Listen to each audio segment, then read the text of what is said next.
Do you find yourself overthinking relationships, fearing people will leave, or emotionally shutting down when things become too close?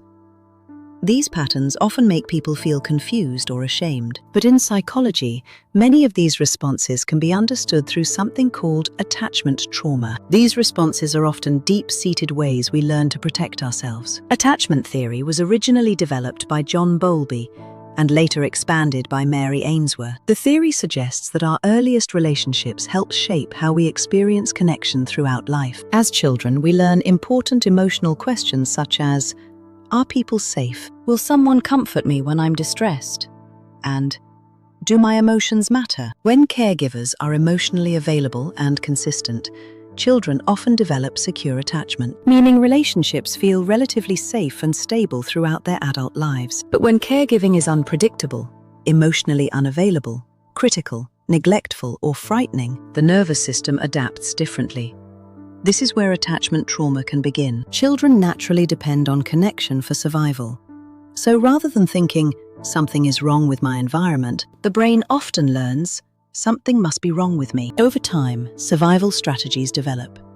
Some people become highly sensitive to rejection or abandonment. Others learn to disconnect from emotions altogether because closeness no longer feels safe. These responses are brilliant adaptations that once kept you safe, even if they feel difficult now. In adulthood, attachment trauma can affect relationships in ways people don't always recognize. You might overanalyze messages, struggle with trust, or fear being too much for others. You might avoid vulnerability or become anxious when someone pulls away from you. Or perhaps you shut down emotionally during conflict.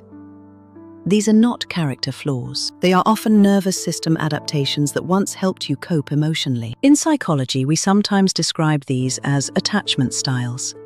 For example, anxious attachment may involve fear of abandonment and emotional hypervigilance. Avoidant attachment may involve emotional distancing and discomfort with dependence. And disorganized attachment can involve wanting closeness whilst simultaneously fearing it. One of the most important things to understand is that attachment trauma is not simply about memories. It also lives within the nervous system.